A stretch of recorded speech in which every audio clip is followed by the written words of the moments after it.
Well, welcome to 2021 Business Planning Clinic. I am Brendan Bartic with Brendan Bartic Real Estate Coaching, where our mission is to train the most elite real estate agents and coaches on earth.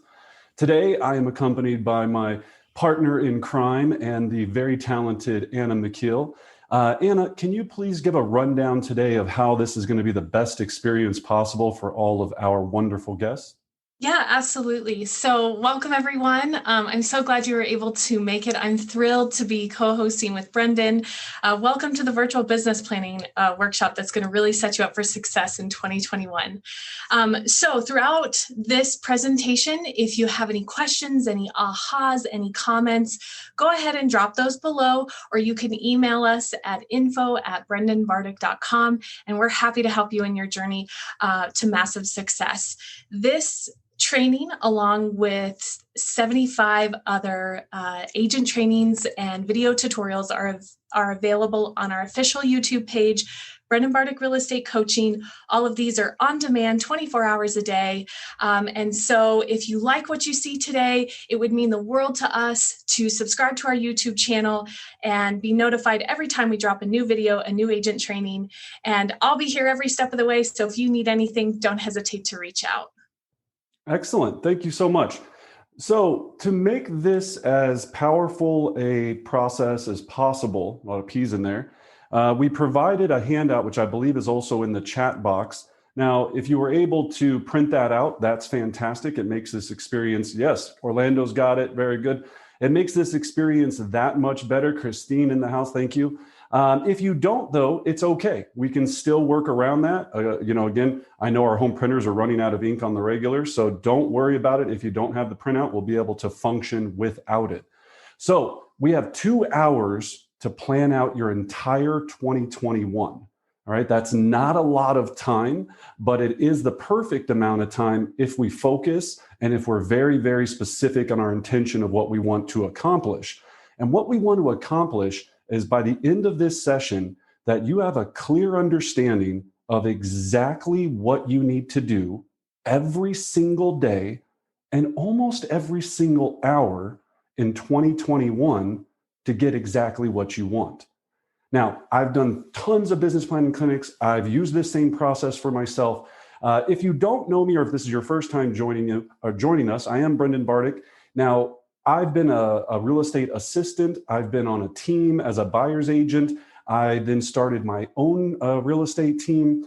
I then went on to buy a real estate brokerage, one of the greatest real estate brokerages in Colorado, have a coaching company. Our team sells, about $100 million of real estate each and every year.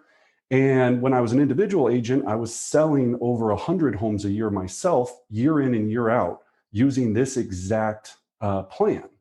So that doesn't mean that your plan might want to be to sell 100 homes. Your plan might be to sell 5 homes and work 10 hours a week. That's fantastic. We're going to figure all of that out today. There is no one size fits all for everybody. This is a customized plan to keep you laser focused to make sure you get exactly what you want. So before I start, I always like to just jump in a little bit and get a feel for the audience. And when we're talking about what we want to accomplish in 2021, I'm going to, and don't get scared, call on some of you.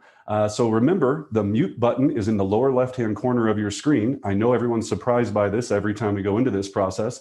It's there. You know where it's at. So I'm going to ask you one question, right? If 2021 was fantastic, what's the one thing you would like to accomplish in 2021? So let's start out with my celebrity squares. So Anthony, why don't you tell me one thing, if 2021 was perfect for you, what would you like to accomplish? I would be 100% debt free. 100% debt free. That is a fantastic one, and definitely doable with the kind of money that Anthony's going to be making in 2021. So that is fantastic. Let's go with Katie. Katie, good morning. How are you? Good morning. I'm good. Thank you. I would like to put at least $30,000 in my savings account. That's my goal. 30 G's in the bank. That's 2021. That's what we're going to be knocking out. I love it. I love it. Excellent. Excellent. James, looking sharp. James Button, sir, what is one thing you would like to do in 2021 to make it an absolute success? I want my company to have $100,000 in profit. Oh, I love the P word, profit, profit, profit. $100,000 in profit, not GCI, not revenue, in profit. That is fantastic. So excellent. So if you didn't get called on, think about what is that one thing. We're going to dial into it today. If you're like, hey, I'm not even quite sure, then we're also going to figure that out for you. So we're going to start this journey together. Let me jump into our first slide. And that's going to be what we're covering and why. So today we're going to be covering your swag, your seriously wild, audacious goal, which is what you want out of this world over the next 10 years. Then we're going to break it down to 3 years. Then we're going to break it down to 1 year. Then we're going to break it down to 1 quarter. Then we're going to break it down to 1 day. All right. So a lot of you just wanted to throw up when I said that because you're like, oh my gosh, that sounds terrifying. But most of you on here spent more time planning what you were going to do on this Christmas vacation than you will spend doing this entire process. And that's what I want to help change for so many people is this is the most important. We can't get to where we're going if we don't have a map. And today we're going to give you a very specific map. So let's jump in to the mountain that we want to get to, okay? So when we're talking about swag, our seriously wild, audacious goal, right? When we're looking at our swag, what we're wanting to accomplish is if everything was amazing in 10 years, what does that look like? Okay? What does that look like for your business in 10 years? Now, you might be going, 10 years, I don't know what I'm doing 10 minutes from now. I don't know what this is. Think about it for just a second. You woke up in 10 years and your career in your business is everything you wanted it to be. Give me that one sentence. If I saw you on the elevator in 10 years and I was like, hey, what's up, Tom? How's it going? You know, hey, how you doing, buddy? And I was like, man, how's business? And you were to go, let me tell you, Brendan, it's bop, bop, bop, bop, bop, bop, bop. What is that statement? Is it, I crushed 40 home sales and 39 were from my center of influence? Is it, I'm number one in my office? Is it, I'm number one in Colorado, if that matters to you? Is it, I work 4 months out of the year and travel the rest of the time and still net profit $100,000 each and every year? Is it, I'm highly leveraged with my team and I'm not even in sales anymore and my team is just making money because I've learned all of the things I needed to do to be highly leveraged and build the team? Am I an owner in my brokerage or do I own my own brokerage at this point if that's what you're wanting to do? Am I highly leveraged with my affiliated partners and I'm making money from title? I'm making money from mortgage. I'm making money from property management. I can see the wheels turning, right? This is a scary, scary thought process because this is what matters the most. And until we dial this in, I can teach you how to sell real estate, expireds, for objections and all of this.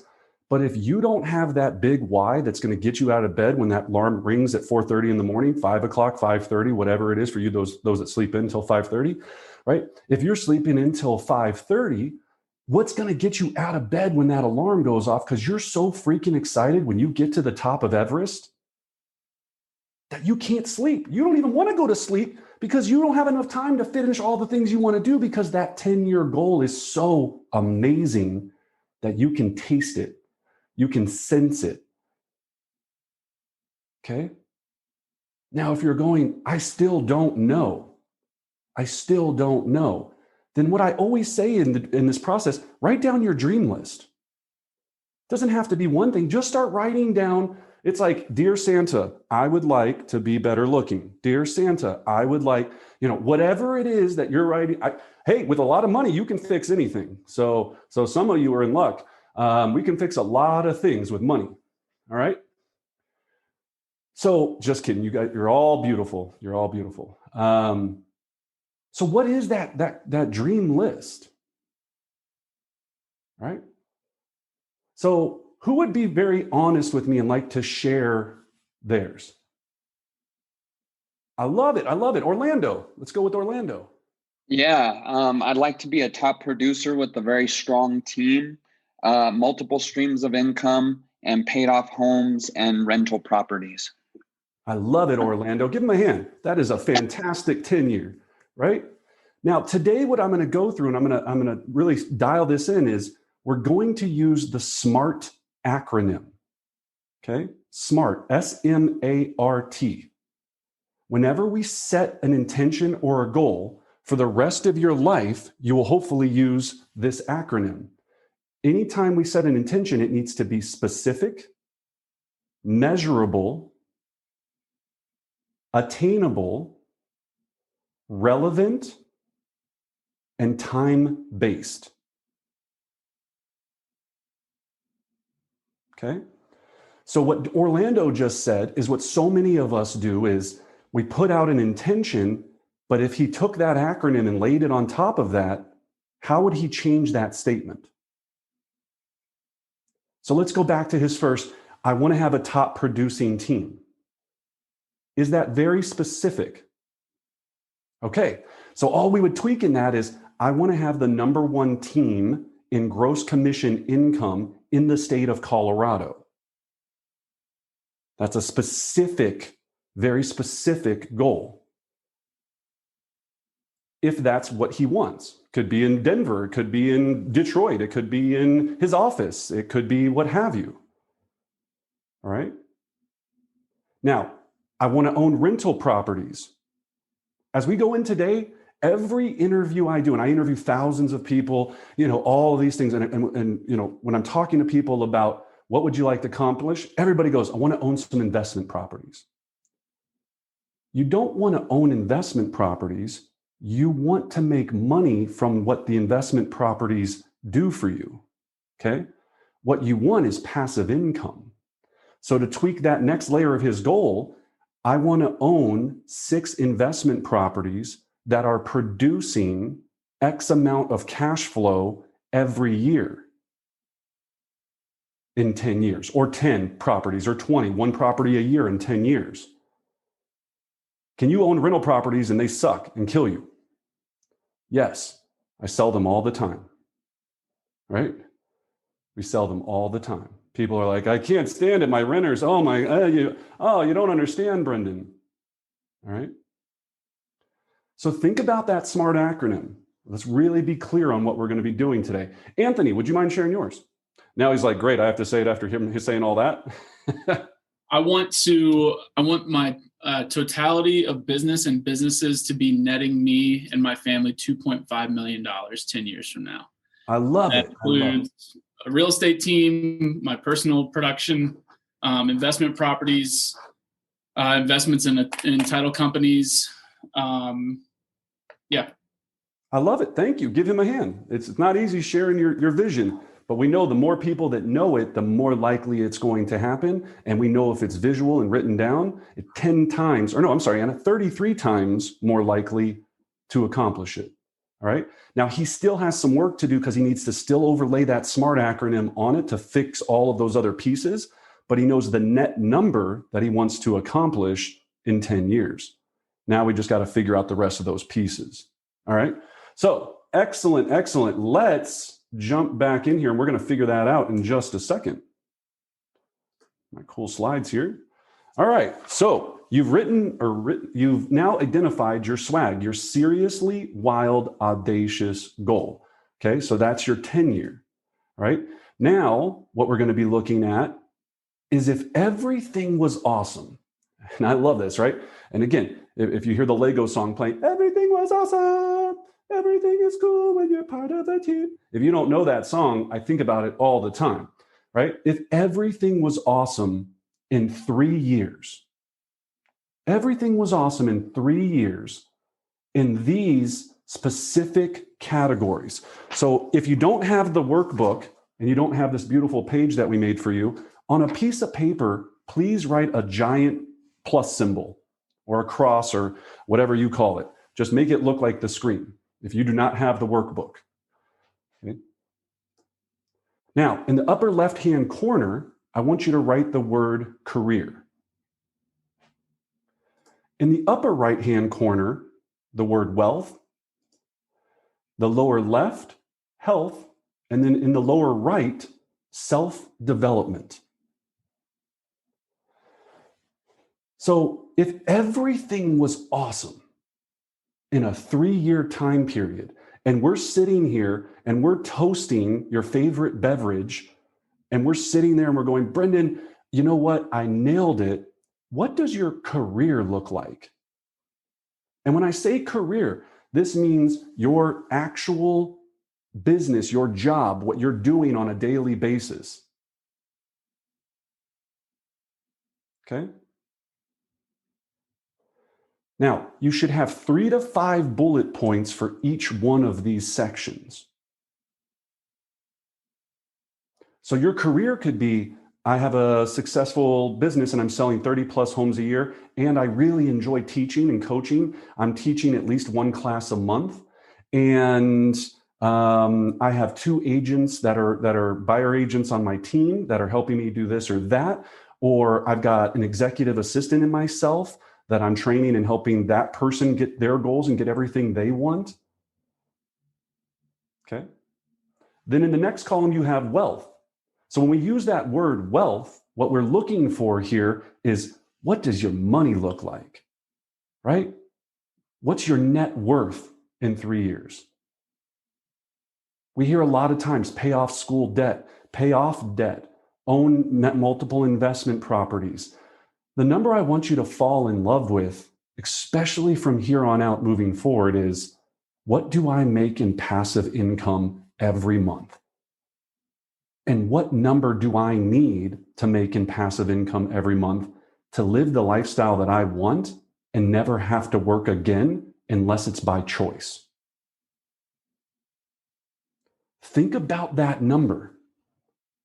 What is that number that you would need to have to work only by choice, covering all your expenses, covering all your weird fetishes, covering all the travel you want to do in first class, because coach is for peasants, and we know that, right?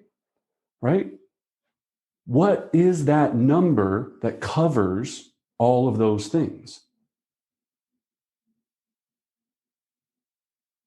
Then in the lower left, health. In 3 years, have you ran a marathon? Have you become a certified yoga instructor? Have you dropped 30 pounds or gained 10 pounds in muscle? Have you won a UFC championship fight? Just kidding. There we go. I know Orlando's up there. Yeah, right? Have you landed your first 360 snowboarding or skiing? Or your first backflip or your first front flip? Right, Tom? Okay. What does your health look like? Now, this could also mean your mental health.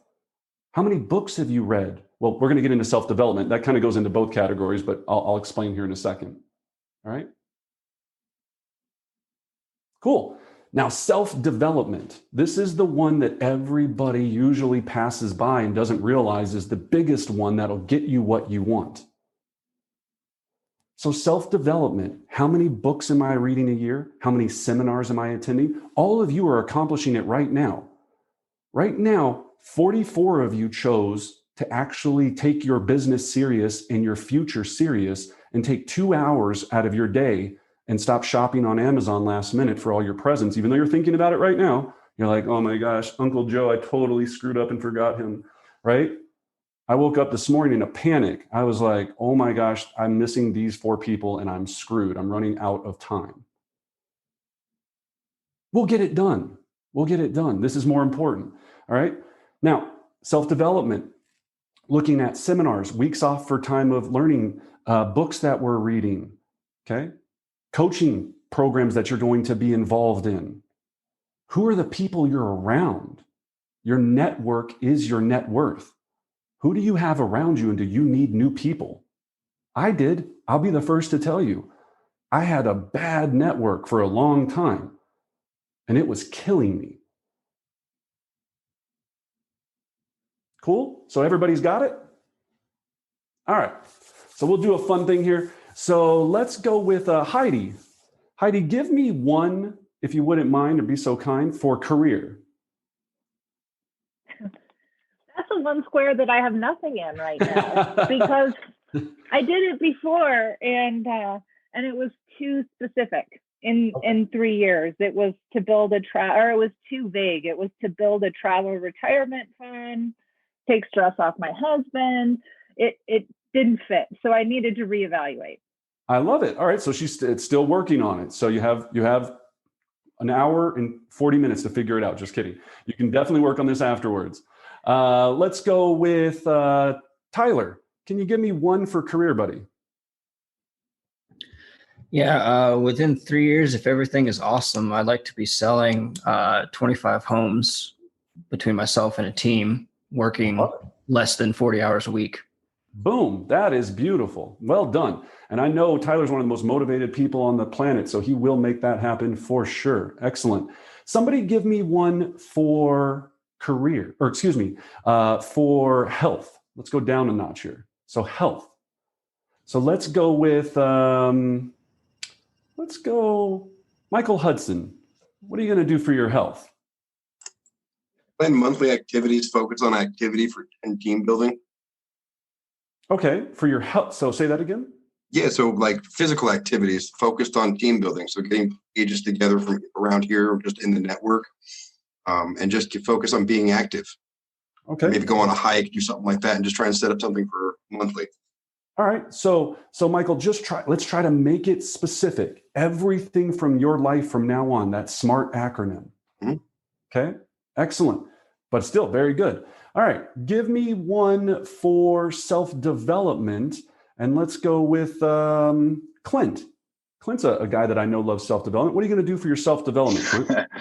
As of recently, Brendan, I would like to be reading one book a month. That's a good goal for myself. That's a game changer too for most people. And as long as it's not a romantic novel, you'll probably be okay. So that's awesome. That is fantastic. So looking at that, right? And then we're going to finish one more with wealth. And this is the one that everybody writes real quick. They're like, I want this money, this money, this money, this money, this money, this money, this money, this money. Yeah, that's the easy one. Okay, so but let's pick for wealth. Let's go with Tom. Tom, what do you want in 3 years for your wealth? So jumping back into that passive income, it is $25,000 per month in passive income through investments. I love it. That is fantastic. Yeah, I always start thinking about when I talk to people, Tom, is what's their number? And is my network people that I'm around, is their number higher than mine? Because if their number's higher than mine, then I'm in the right group. If I'm around people whose that number, that net monthly number is way lower than mine, I gotta get around different people, right? So when you're looking at 25K a month, right? Some people are going, boy, that is great. Some people's number's 50, some people's number's 100. It should never be any less than 15. It should really never be any less than 25, to be honest with you, right? If you want to live a great life, okay? You can do anything on this planet in 3 to 5 years. You can become an entirely different human being in 3 to 5 years with the right plan. All right. So excellent. So great job. Hopefully everybody's got that. You can always get this one after and make sure you finish it off. And this should stay as a visual. This doesn't go away. What I like to do is I take a picture of it with my phone and make it my screensaver. So I see it every time I turn on my phone. Right? What we think about the most, and I know, oh my gosh, you'd have to get rid of your puppy picture or you and your girlfriends doing cake stands. I get it, that's cute, but maybe your 10-year future goal or 3-year goal is more important. I'm just saying. Unless your 3-year goal is to own 100 dogs, which is also possible. Then you can have a picture of a dog on there. Right? You have to fall in love with this process. Okay? Fall in love with it. All right, now we're going to go to our 1 year and what I call your big why. So now we're going to strip it back to just 1 year. So if, as I said at the beginning of this, if we accomplished one thing in 2021 and we were laser focused, and that's the only thing that we knew, that as long as I have this one thing and I get this right, everything else in my next couple of years will fall into place. What would that have to be? Okay, what does that have to be? Now, for some of us, that might be number of homes sold. For some of us, that might be amount of training we need to go to, right? I need to make sure that for some of us, you might not even be licensed yet that I know are on here. So I got to get my real estate license. Some of you, it's hiring my first executive assistant, because once I get that first piece of leverage, everything in my life changes.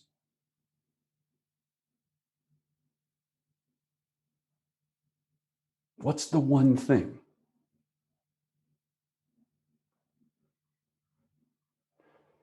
Maybe it's be the top 10 in my office.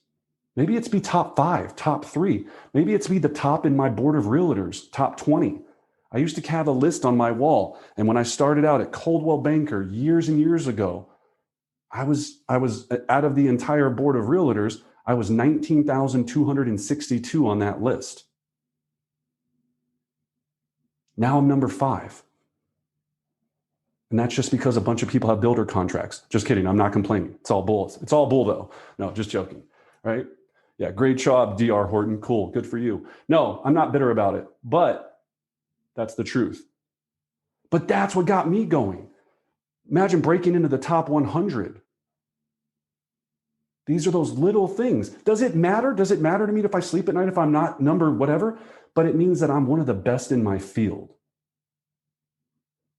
And I think all of us, I coach and talk to so many people that go, Brendan, I want to be the best in my field. I want to be known as an expert. I want to be that person when somebody looks at me in the office, they're like, she's got it. He's got it. That's the guy that I can always ask that question because I know he knows. I know she's on it.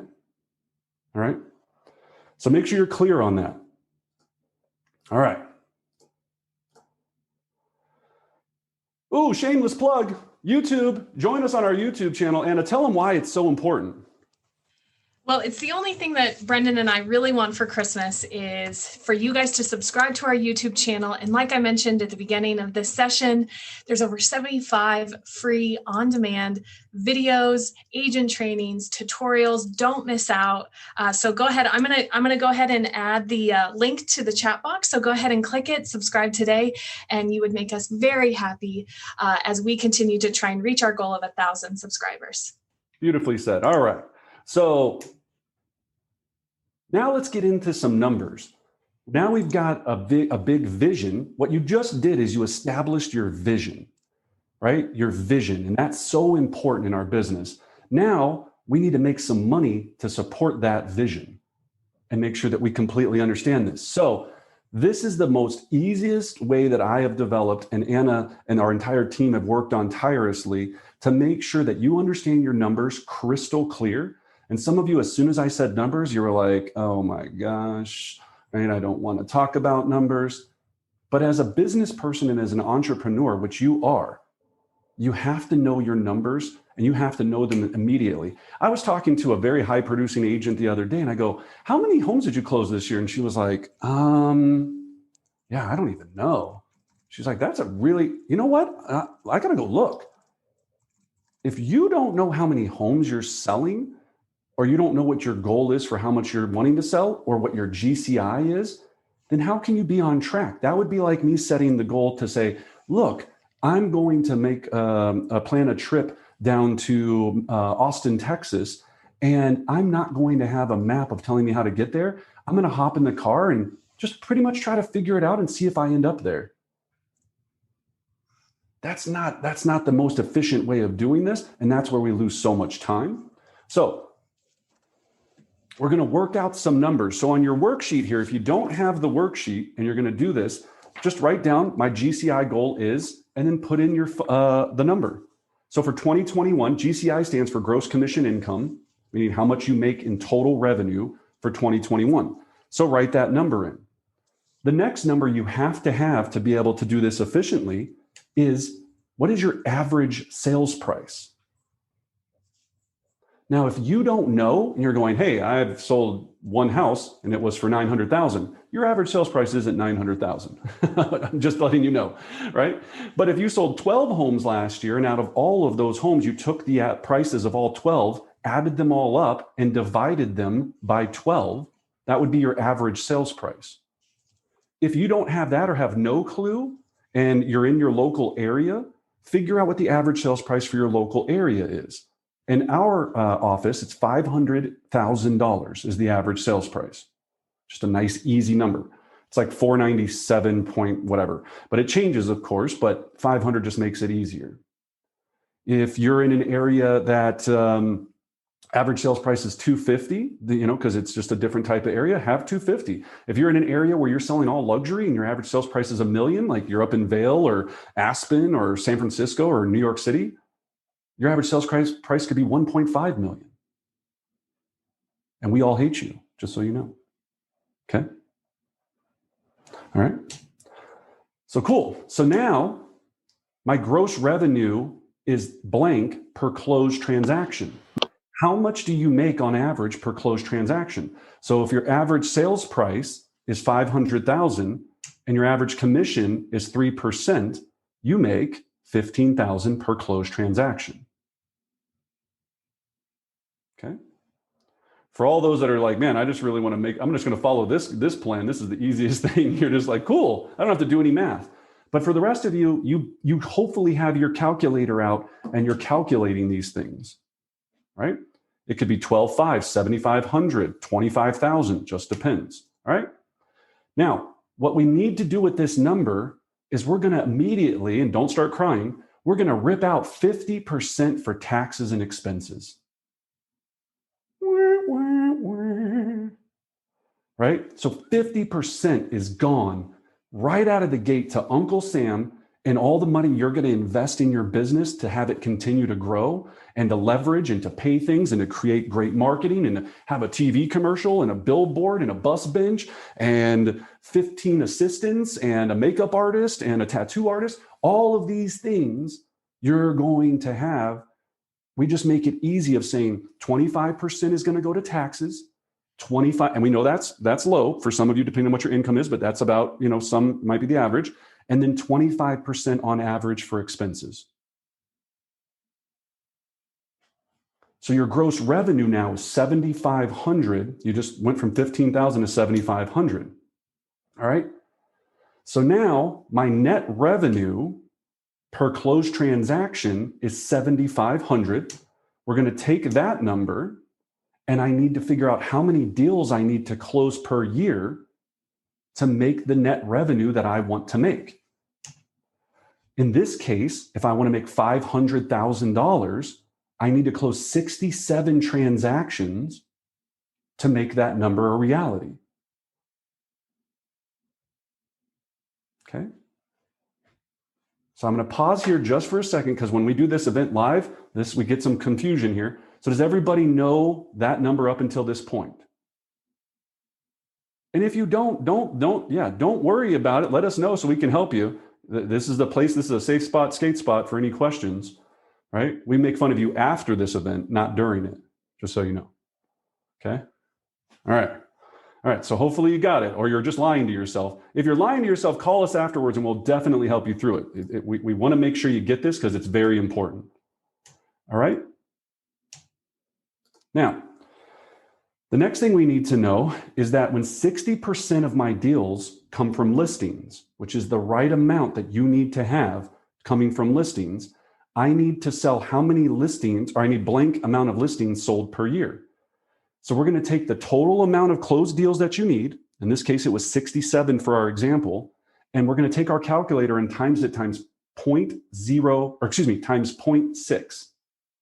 Okay. And when we do that, that's going to tell us this beautiful number, 40. I need to sell 40 listings in 2021 to hit my goal. Okay. Now, when 40% of my deals come from buyers, I need to have 27 because I'm going to take my total number of deals and multiply it times 0.4. Okay. Hey, Brendan. Yes, ma'am. Can you explain why 60-40? Why not 50-50? Why the 60-40 percentage split? Yeah, it's an excellent question. Yeah, because most people are like, why not just do 100% listings, Brendan? You're always telling me to do listings. Why not 100% listings? Well, because of two things. As you start to do a lot of listings, you're going to produce a ton of buyers. Every listing you have, you should be producing 2.6, right? 2 buyers in a midget, 2.6 buyers for every one listing that you have. Thanks, Katie. Glad you got that. Right? I've been saving that one all week. So 2 buyers in a midget is, and I don't know if that's the right word, a little person. I'm sorry if that's offensive. I don't know the right language. And I'm just, again, sorry if that's not the right language. But 2.7 for every listing we sell. Okay. So at 60% list, and when you're at 60% listing, you're going to have buyers, whether you're going to sell them or not, or have somebody on your team sell them. You're going to have to do something with them because you don't want to give them out to anybody else. So if you were 90% listings and only 10% buyers, if I was coaching you, I would say you have no idea how to leverage your listings to produce buyer sales because you're not doing your marketing plan, which we teach in our other courses in our complete listing system, on all the ways to leverage every listing you have to produce 2.6 buyers. Okay. 60-40 is that sweet number. What the number that you want to stay away from is when you're 80-20 buyers, 80% buyers, 20% listings. That is a very tough life. You are not leveraged. You have no time. You're putting in complete multiple offers. You are a slave to this business and to those buyers. So the first goal is get listings to 60-40. Second goal is then to get you out of the business and have that business running without you doing it. And then the next goal is to do whatever else you want and do your hobby of, whatever it is, underwater basket weaving, and make that your life. Okay. But that's what you're trying to head towards. Cool. All right. More math. We're almost done. I know all you high eyes, you're like, just come on. Can we talk about happy hour? I'm tired of the numbers, but we got to work through this. Okay. All right. To account for 20% fallout, and this is where I lose everybody, 20% fallout, the national fallout average for listings, I need how many listing agreements signed to make sure I hit my number. So you're going to take the listings you need to close and multiply that times 0.8. Or excuse me, divide it. I apologize. That's what that slash stands for. You're going to divide it by 0.8. So you're going to take the total number of listings you needed, divided by 0.8, and that's going to tell you how many agreements you need to have signed. All right. Now, here's the other real eye-opener on why you don't want to work with too many buyers. To account for 30% fallout, the national fallout average for buyers, I need X amount of buyers signed. To figure that out, I need my buyers sold. So how many buyers am I going to sell? Divided by 0.7, and that's going to give you your number. And that number is 39. But Brendan, I never have anybody back out. Well, great, you're a unicorn. And number one, you're a unicorn. Number two, you're not doing enough business. So yes, if you had 5 sales last year and none of them backed out, congrats, right? That's awesome, good for you. But don't toot yourself on, don't toot your own horn. You're just not doing enough business. When you have enough, business, you're going to break some eggs. Okay. All right, almost to the finish line. So with 50 listings signed, I need 100 listing appointments if I'm at a 50% success ratio on my listing game. Some of you that are doing all sphere, you might be 80%. Use that number. You might be 90%. You're just efficient and lethal. And when you go on a listing appointment, you nail it. If you're new to the business or you're doing a high volume of expireds, for sale by owners, just solds, investors, the NED list, notice of elective demand, all of these things where you're in a highly competitive situation or you're brand new, it's probably closer to 50%. So how many appointments, what's your listing percentage and use that number. If it's not 50%, you don't have to use 50%, right? But you got to make sure you know that if you're doing enough business, you're not going to get every one. And it's not because of you not getting it. It's a lot of times because you turned it down because they were batshit crazy and you weren't going to list it at that price, right? And then you call up the realtor friend that you don't like and tell him to give him the referral and let him go deal with it and make your 25% in 3 years if it never sells or when it doesn't sell. All right. So with blank amount of buyers signed, I need 156 buyer appointments. Whoo, Nelly, that is the worst, right? 39 buyers signed. I got to do 156 buyer appointments. What do you mean, Brendan? What are you talking about? Well, let's quantify a buyer appointment. A buyer appointment is every time you go into a vehicle and show buyers a property or you had a consultation with them. And we know the national average is 4. Some of you, your average is 22. And that's okay. That's what hopefully we're going to work on. But I know people out there right now that have been out with a buyer 55 times because you keep getting smoked on offers. Okay? So average of 4. Every time you take them out and show them a property, not every property, but if you went out and showed 3 that day, that's 1 appointment. If you had the buyer consultation, that's 1 appointment. If you had to go back and show them a second time before they wrote the offer, that's a 3rd appointment. Do you see why buyers are so inefficient? When I go on a listing appointment, I go 1 time ever to that property. So hopefully that's the wake-up call why you have to have a listing-based business. 4 times as much pain per person on average. Okay.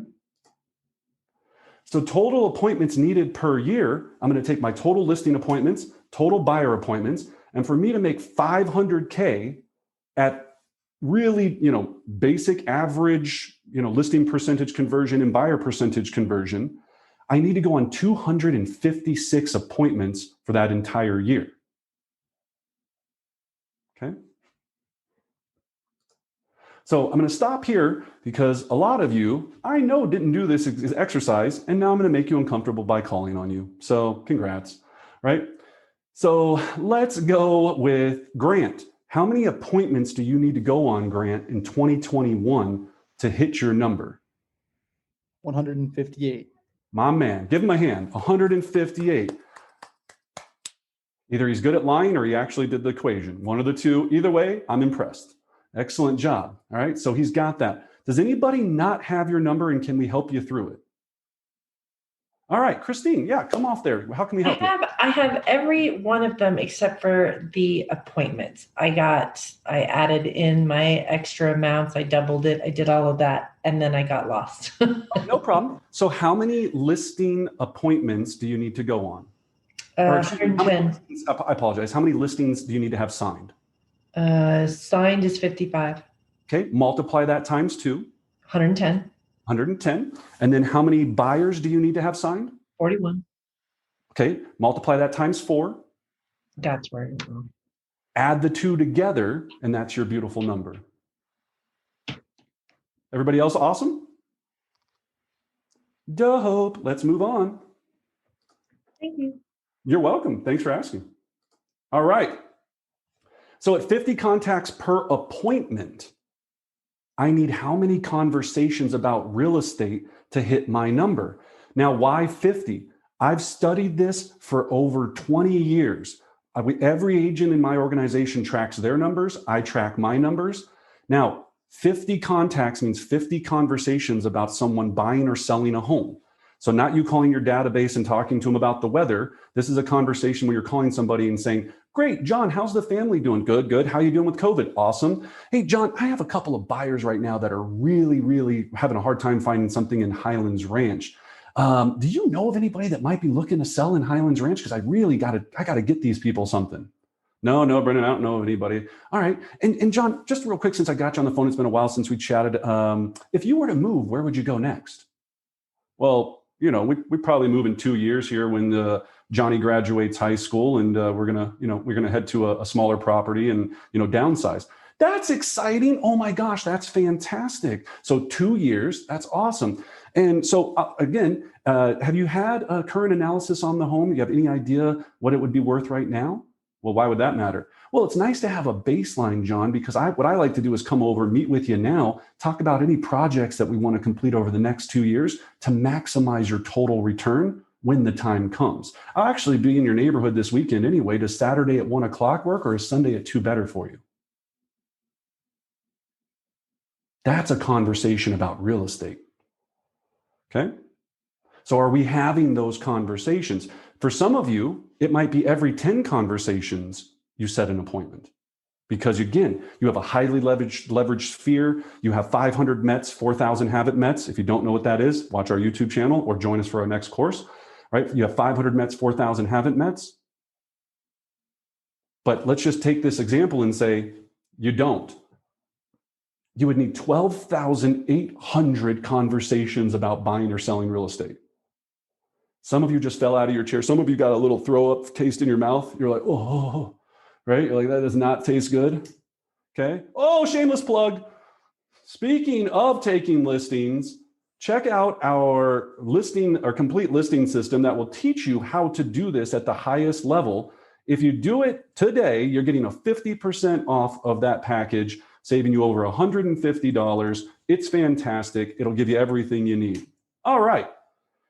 So now yes, ma'am. Sorry, before we move on, can you just clarify how many weeks on average do you plan on working in a given calendar year? Yeah, that's a beautiful question.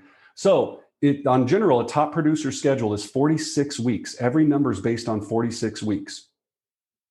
4 weeks for educational conferences and seminars, and 2 weeks for vacation. Okay. Great question. So now we're going to figure out what I call our 5 commitments. And this is the game changer that'll get you laser focused. So on your handout, you have this. And what I recommend is that you laminate this document. This is the bottom half of it. And this is the most powerful document in all of real estate. Okay. This will get you what you want. I guarantee it. So on that, you're going to have your big why, your 1 year, and what you really want to remind you every day why you're doing these things. On the bottom, you're going to have your goal line. So now that we know our numbers, we can figure out all of this. So in our situation here, when we look at this, you're going to have your goals on the bottom and then your actuals. This sheet is for the month. So we just figured out your entire year. Now we need to know, what do I need to accomplish every month to make sure I get the year knocked out? All right. So when we look at it, how do you figure out your monthly volume? Your monthly volume is, in this instance, 2,792,000 for, again, you to net 500,000. How did we figure that out? The total closed deals that you need to do in that year times your average sales price times divided by 12 months. People are like, Brendan, you lost me at hello. Right? So just think about this. If you're going to sell 24 homes in 1 calendar year, take that 24 number, multiply it times your average sales price, in this instance, 500,000. That'll give you this big number. Then divide that number by 12. That's how much volume of real estate you need to sell every month to hit your goal. Okay. Then I need X amount of closings per month to make sure that I hit that. So take total number of closings divided by 12. If it was 24, that would be 2 a month. Okay. In this instance, you need 6 to net 500,000.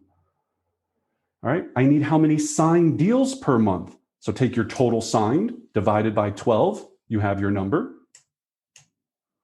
I need appointments held per month. So here's how we define that appointment held. Again, listing appointment or buyer appointment. When I mean held, is we're actually out with the client and they didn't stand me up. I didn't set the appointment. They didn't show. I knocked on their door and they didn't answer the door. Just happened to me on listing appointments. It's just embarrassing. And I can hear them in there. They won't even answer the door. Expireds. So fun. All right. So I need how many appointments held per month? In this instance, you would need 21. And then your last number, how many conversations do I have to have on a monthly basis about buying or selling real estate to hit my goal? Oh, 1,066. That's a big number, right? But if I divide that number by 4, how many a week would I have to hit? About 250, right?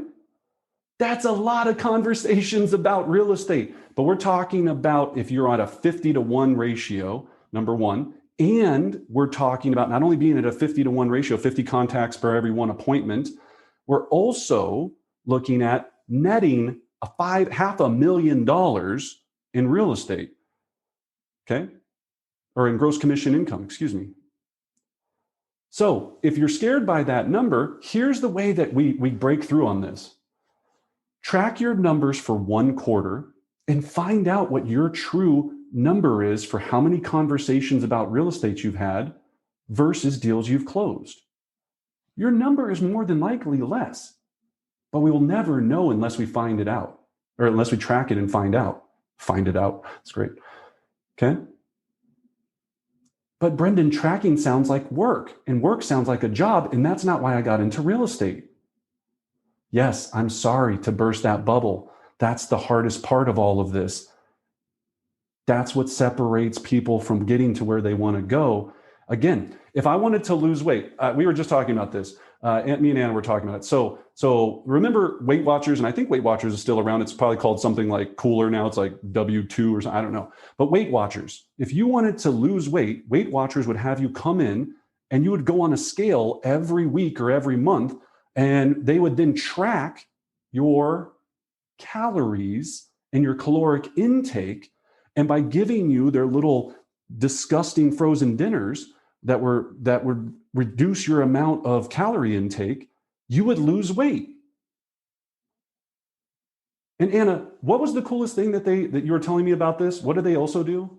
Yeah, so when you are a part of Weight Watchers, once you achieve your goal and maintain your goal, you're a member for free for life as long as you maintain your goal. So there's that incentive of once you reach the top of your mountain, you can stay there for free. So cool. Think about that in your business, right? How cool that would be if you had an accountability partner and you said, here's the number I want to be at. I want you to hold me accountable, right? And if you do, if you hold me accountable, if I don't do this, I'm going to pay you $500 a month for every month I don't hit my numbers. Would you be pretty accountable to that person? Absolutely you would, right? You got to have skin in the game and play at a high level if you want high income. When I was coached by Mike Ferry and Mike Ferry himself, I had $20,000 a month.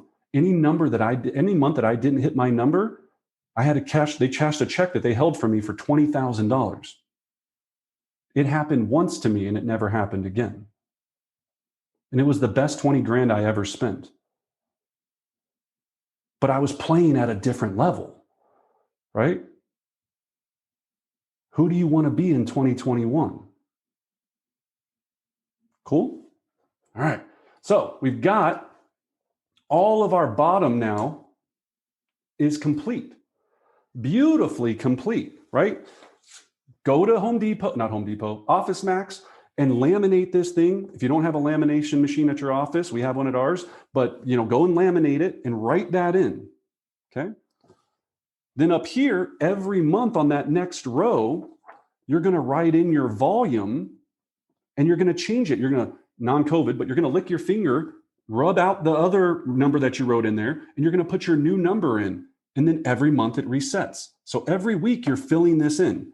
So if this week I only had 3 signed, and I know that my goal needs to be at X amount for me to hit my goal, then don't get to go to Vail this weekend and have a good time. It's back to the office because I'm short of my contacts because I'm committed to my 10-year vision.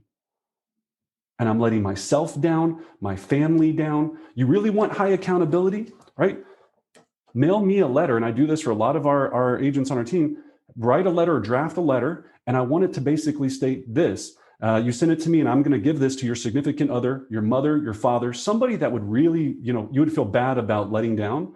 And you're going to write a letter that says, you're receiving this letter because I failed to do what I said I was going to do. So I've not only let you down, but myself, and I'm embarrassed and I'm shamed. And then when you don't hit your goal, I send it to that person. This is what people with high accountability do to make sure that they get these things done. You're either going to be incentivized by fear or pleasure. Okay? For some of us, we don't care enough about the pleasure. All right? So now that we have that all sorted out, okay, we have to be very crystal clear on where sellers find their agent, because we're going to have a listing-based business, and we need to be very clear on these numbers. So where do sellers find their agent? Well, you can see from this chart right here, 28% from referral of neighbor, 23% from past experience with their agent or broker, 13% from the community, and then it kind of dwindles from there. So the reason why this is so important is we need to make sure that we have a marketing plan and a plan for 2021 that hits all of these areas, or at least the majority of them. Okay? So we've got to be very clear on where the sellers come from to find their agent, to make sure that that plan is crystal clear. Now, here's where buyers find their agent. So when we look at these two graphs, there's a big thing that jumps out here. 27% referral from friend, relative, or neighbor, and 16% from real estate website is the second largest. The reason why that is, and think about how scary this is because on the listing side, there's no commitment. It's very hard to continue to market to a buyer. But if I'm a great agent and I follow our 33 touch plan, which is 12 direct mail, 12 digital contact or digital market reports every month, 4 phone calls a year, and 5 personal touches, birthday, veterans, kids, home anniversary, 5 custom touches, then you can see 23% of them past experience with agent or broker is going to be how they're going to continue to work with them, instead of a buyer that's going to look at an internet website like Zillow to find their agent. So does it also cost less to be a listing-based agent? Absolutely it does, because the acquisition of the client and the retention, meaning keeping the client, is so much easier over time. Cool? Any questions on this? Usually I have a couple of questions on this. You know what, Brendan? I'm going to kick off the questions. I'm actually really surprised at the direct mail percentage. So many of us are spending time building out this direct mail, and for 2%, my mind goes to, why am I doing this? Should I adjust my approach based on these graphs? That's beautifully said. So should we do direct mail? Remember, direct mail builds that validity of that past client experience. That's not taking into consideration new business, right? So that 2% coming from direct mail, what you're direct mailing is to keep you top of mind in your client's mind, so you dominate that 28% that was used the previous agent that I worked with, or it was a referral agent. Okay? The 2% direct mail that they're referring to there is if I'm just blanketing a random neighborhood with just listed cards or whatever every once in a while inconsistently. Or I'm taking the half page in Homes and Garden magazine, or I'm doing all of these things. And that's not bad. 2% of the business will come from it, because what you're trying to do is direct mail should be passive marketing followed up by aggressive contact. If I just do direct mail, so one of the great agents in my organization, he just paid $700 a month to be featured in the local neighborhood magazine. He's got the entire insert cover page of it. 700 doors, it's $1 a piece. So $700 a month for him to have that inside cover of XYZ magazine. Okay. If he just did that over the next 12 months, he could expect probably 2% of his business would come from somebody just raising their hand and randomly calling him. That's not sexy. That's not great. Over time, it'll build up as he starts having more listings. His signs are up in the neighborhood. He's been involved in the community, involved in all this. Where that number goes up exponentially is when you take that number, do the research, get the phone numbers for as many of those homes using Mojo, Vulcan 7, RedX to source these phone numbers. You can do it for free using truepeoplesearch.com. And now he's adding a calling campaign on top of that. Every quarter, he goes by and door knocks and drops off maybe a pop by or some other piece to kind of introduce himself. Direct marketing alone is not going to get you there unless you have a cajillion dollars and you're doing so much of it that you can make a really strong income off of 2% return. Does that answer it, Anna? Sweet. All right. So does that make sense? So now we know where they come from. Okay. Now, and we'll share these slides on our Facebook page after this. If you don't know how to take a screenshot, whatever you want to do, that's completely, make sure you get them.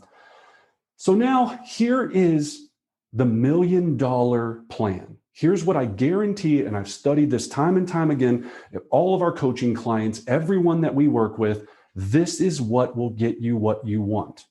Okay. And it comes down to simple things, mets and haven't mets. So when we say your KPIs, what's a KPI? Please, Tom. Key performance indicator. Nailed it. Boom. Celebrity Square gold star for Tom. Key performance indicator. What that means is that's the lead measure that you need to accomplish on a daily, weekly, monthly basis to achieve your goal. So a KPI is not closed sales. A KPI is not appointments. A KPI is not agreements signed because you have no control over those. What you can control are conversations about real estate, how much lead gen time you spend on the phone, how many people you put into your database and put on a 33 touch system or 50 touch system, 60 touch system, but never any lower or minimum of 33. That's your KPI, all right?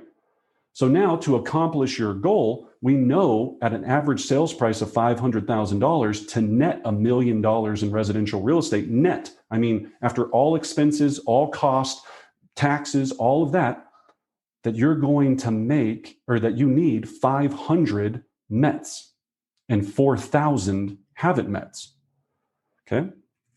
So if my goal was to make 100,000, I can reduce that number, and down here on my beautiful laminated sheet, I'm going to have whatever my goal is for 2021. Maybe my goal is to start with 100 and to have 500 haven't mets. And I'm going to give you the exact definition of what a met and a haven't met is here, so you're super crystal clear on it. Cool? But figure out, you don't have to take down all 500 right now, or if that motivates you to know that you're that close to it. In this example, 47 and 200, is the starting point for our sample here. Think about it. If you started today and you're at 0, in 5 years, if you added 100 mets to a week, you're a net millionaire. That's what I was saying before. You can be anyone and have anything in 5 years if you have a plan. It's that simple. Okay? So let's look at the math on that. So to make 100K, I need 40 and 400. 250, I need 125 and 1,000, and so on and so forth, right? It's fantastic. Now, what do we quantify a met as? A met is somebody that would buy or sell real estate with me. I truly believe this. In my heart of hearts, they would buy or sell real estate with me, or refer real estate business to me that I have on a minimum 33 touch program in my database, in my command, in my Boomtown, my top producer, my Real Geeks, in my 33 touch system, 12 direct mailers, 12 market reports, 4 phone calls a year, 1 phone call every 90 days, and 5 personal touches. So they know they're not just a number in your, because we know you guys all love sending out your boomerang postcard for $5 off a taco at Chili's. right? Does that make me feel special when I get that stupid boomerang postcard? No. So what are the 5 special touches to have that? Okay. That's how we define a 33 touch. So on this sheet here, your amazing sheet, you don't even earn the right to ever put a number in there until you have them on that 33 minimum touch or more. I see people do this wrong all the time. They're like, oh, I got 260 people in my database doing nothing. Okay. Doing nothing. I've got 420 people on my Excel spreadsheet. That is not the point. This is an action. This has to be continually churned. We have to nurture to get the results. Any questions on what a MET is from anyone? Okay, so now let's play a little game of celebrity squares. All right. So Owen, my good sir, how many METs do you currently have? I'm going to go with 0 because I just don't have the system really set up. Beautiful. Give him a hand for being honest, right? That's very honest. Okay. I love that. Let's go with, who do we got here on here? Grant. Let's go. Grant, how many METs do you have? I have 29 METs. I love it. He's got 29. So he's 29 closer to being a net millionaire in residential real estate. Okay. So figure out that number and hold yourself accountable to it. Think about how easy that is to just understand that.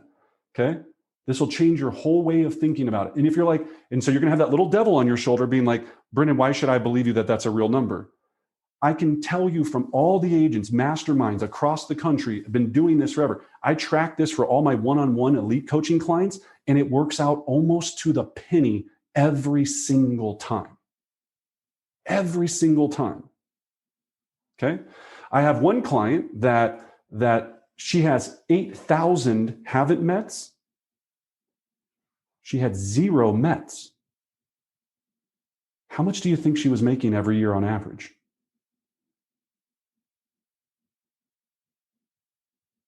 $500,000.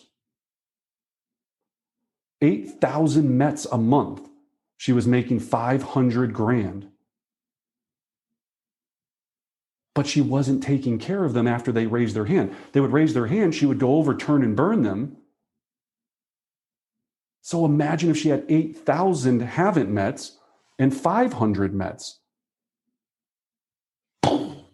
Just blows up, right?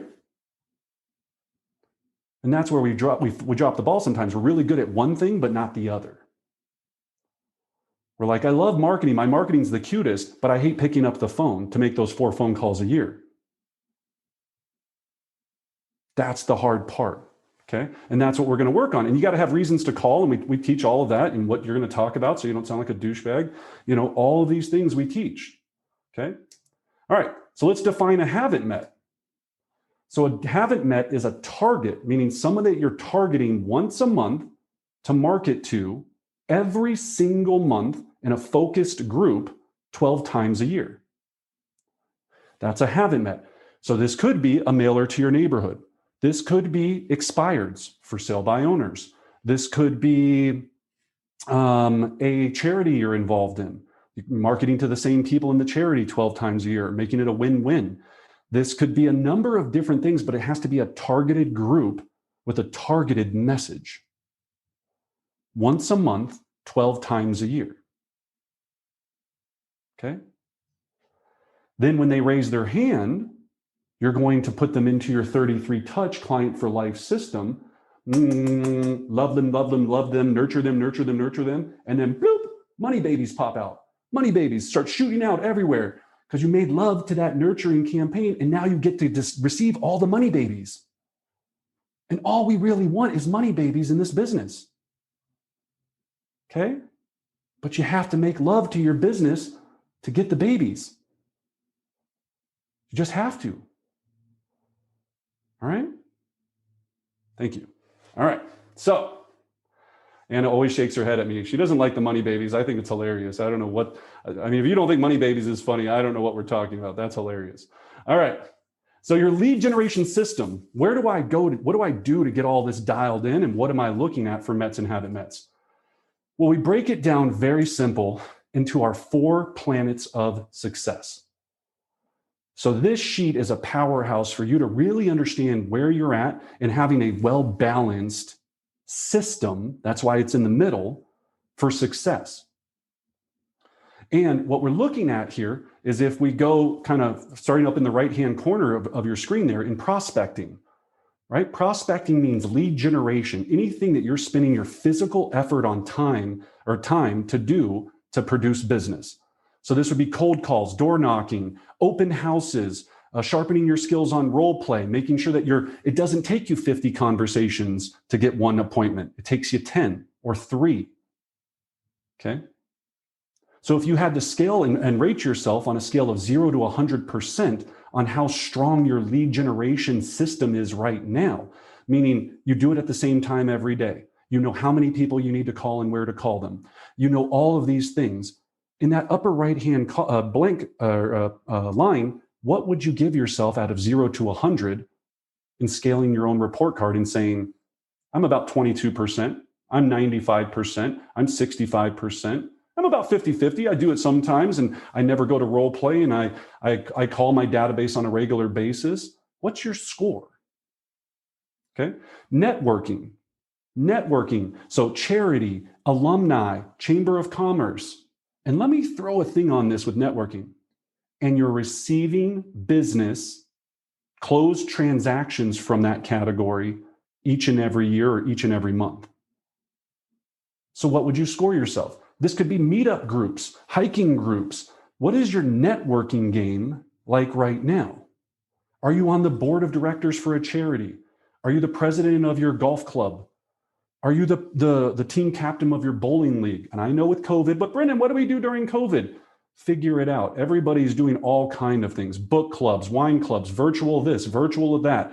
There's something out there that you can do right now on a monthly consistent basis to network with your people that are like you, like-minded, political groups, all of this stuff. That's what we're talking about. So what would you score yourself right now? Where's your business? Internet presence, social media, pay-per-click, your website. How much business are you producing from the internet right now? Do you have a website that has forced registration that captures leads when it comes on there? Do you have stealth pages for listings? So what's your home worth? Fix and list, sell it in 60 days or I'll buy it. Cash, we offer instant guaranteed cash offer. Do you have a YouTube channel, a Google business page? Are you on Facebook? Some of you are like, I don't like Facebook. It's tough. Well, I'm sorry, it's 2021 and that's where the business is. Are you doing a social media 26, a Facebook 26, where every month, 26 letters of the alphabet, you're taking those specific letters on your calendar and connecting with somebody on social media by either doing a like, a comment, or calling them, heaven forbid. Okay. And then lastly, direct mail. Do you have an automated system that's working at a very high level with an 8x8 33 touch, postcard mailing system, thank you notes? Are you doing 2 thank you notes every single day? Or are you doing 10 a week at your sip and send event where you're sipping wine with all your friends and other agents on Zoom and doing your sip and send event and making sure that you do all of this because it's more fun to do it with other people while you're drunk? Okay. What are you doing to make sure that that is? So take all 4 of your scores now on 0 to 100%, add all 4 of them up. So I should see calculators moving, and then divide it by 4. And that's your business score for your business right now. And you put that number right smack dab in the middle. And for 2021, all we're going to try and do is every week focus on improving one little thing in each one of these 4 systems that we can improve that will improve our entire system. and hopefully go from a 62, a 32, some of us maybe a 12, a 0. And there's nothing wrong with that. I started at 0. I put a 0 on there when I first started this process. Okay? There's no shame in where you start, it's where you finish. And I just want all of us to know that you can finish wherever you want to go if you just focus on it weekly. Okay? Any questions on this?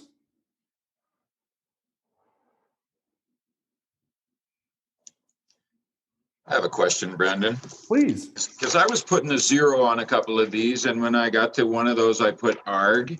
And my question is kind of like, how the hell am I doing any business? Yeah. No, I hear you, right? And the answer is that you have a score probably if you're doing business in each one of them. It's just that they're not systematic. So therefore, the roller coaster. My mailers sometimes are really good. I sometimes send out just sold cards. I sometimes do this. I lead gen sometimes when I run out of business and I'm not working with 12 buyers because I get free time. So I sometimes make some calls to my database. I sometimes go on the internet. Just kidding. Right? I sometimes, post something on Facebook. I sometimes connect with people. That's all we're trying to do is get rid of sometimes and just say, every week I do these 4 simple things. And when I do them, money baby, money baby, money baby, money baby, money baby pops out. Okay? That's what we're doing. Yes, Christine. Quick question. Sorry.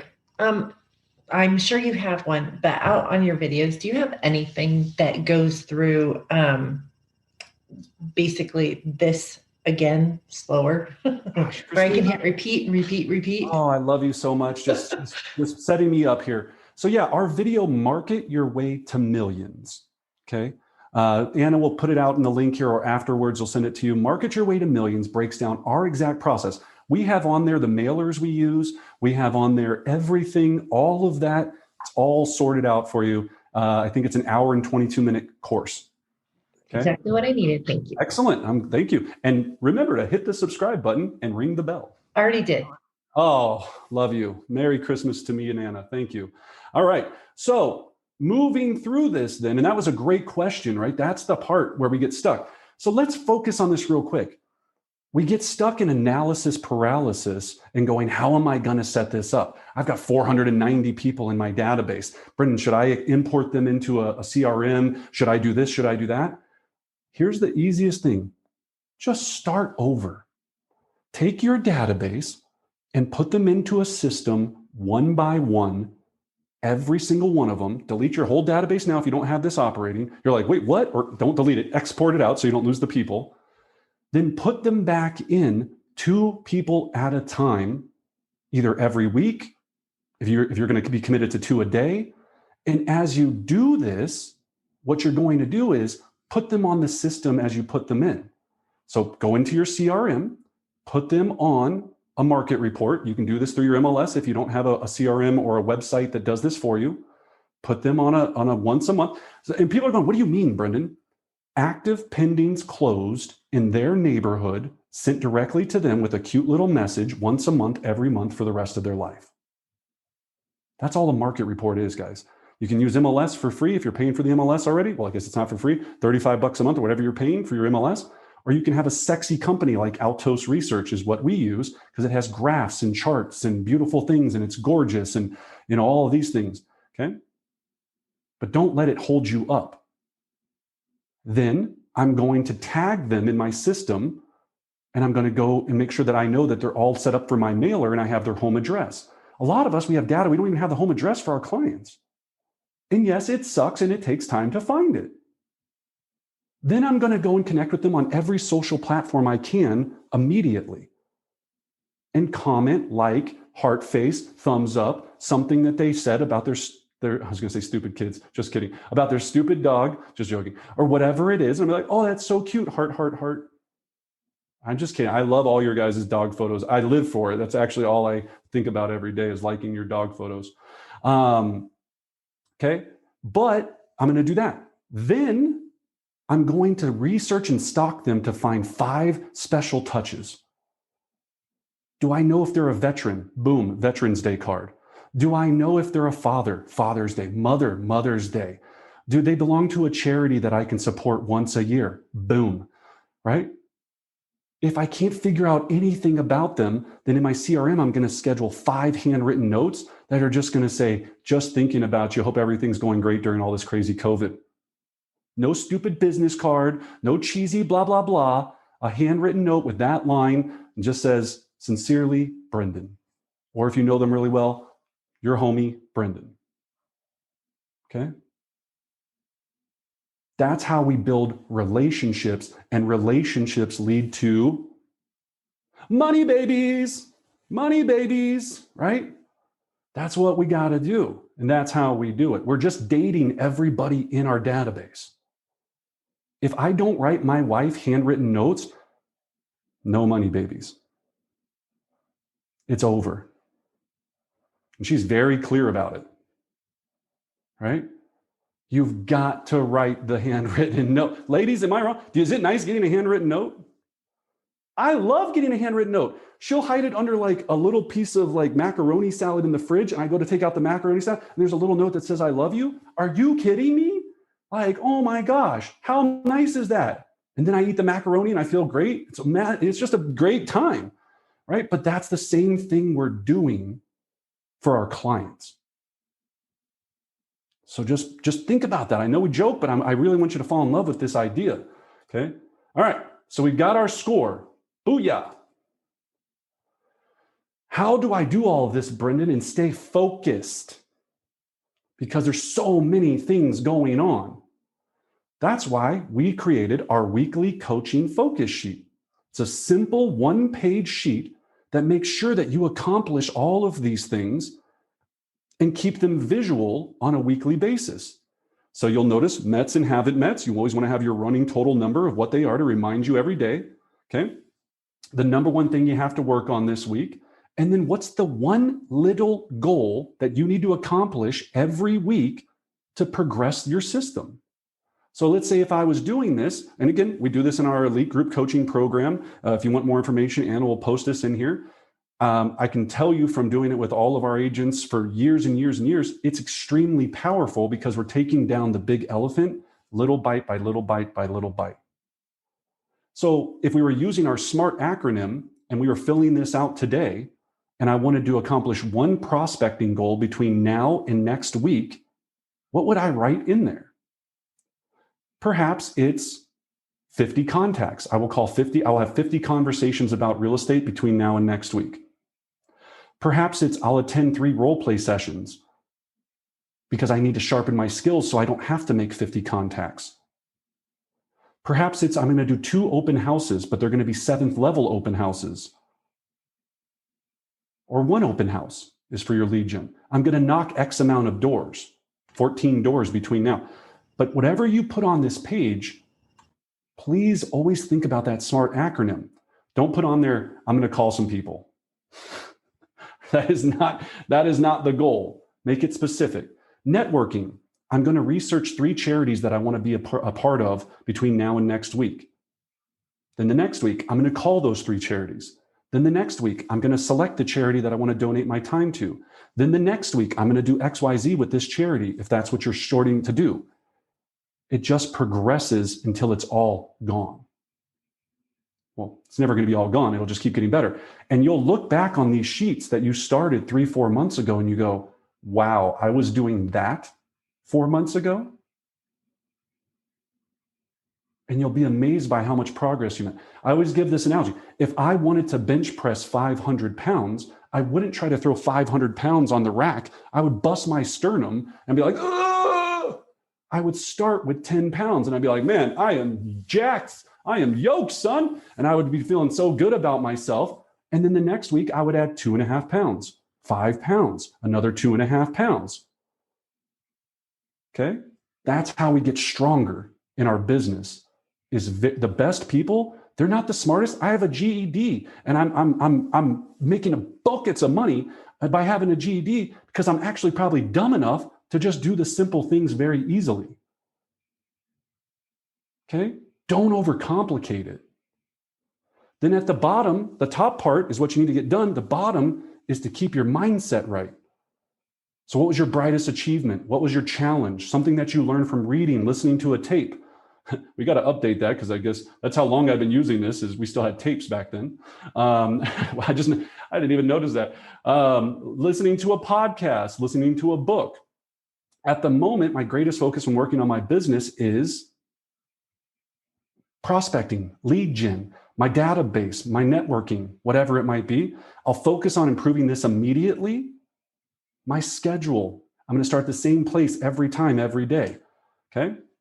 So use that. Now, to make all of this happen, we have to have a cadence of success. Can someone explain to me what the word cadence means? James. Tempo and rhythm.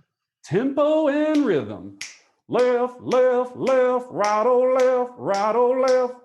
That's cadence, right? That cadence was brainwashed into me into the military. And I have that rhythm of, that's why we march together. If we have that cadence and every time it's the same time, we accomplish more. A rhythm of success. Am I doing the same thing daily, weekly, and monthly to improve my business? Daily, weekly, and monthly to improve my business. Okay, so how do you do that? Well, that sounds great, Brendan, but I don't even know what I'm supposed to be doing. Well, you know one thing for sure. You need X amount of METs and haven't METs to hit your goal. If your goal is 100 METs, you have a sole focus of adding 2 a week, every week, period, end of story. If you screw up on anything else and you just get that one thing right, you'll make more money than anybody else, guaranteed. Okay? All right. So when we look at that, and those that have joined me on these classes before, what we have to do to start off with our cadence of success is we have to get our mind right, right? So I always do this example because I find it to be extremely powerful. So on your screen, you have a large white egg, okay? What I want you to do is take a moment, close your eyes. Do this now. Stop looking at all the Amazon gifts, do all the other stuff. Close your eyes and keep them closed. Now take a very deep breath. In your mind, I want you to visualize with your eyes closed this white egg.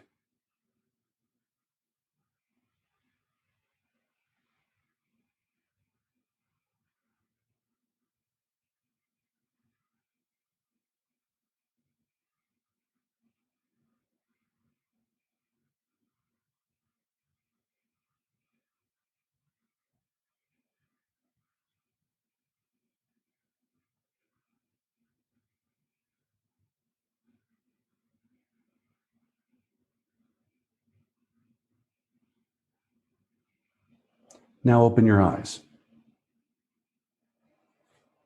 Now, first of all, do you feel a little calmer? A little bit, I hope so, some of you. For some of you, did that make you more anxious because you couldn't see the stupid egg? Everyone saw the egg?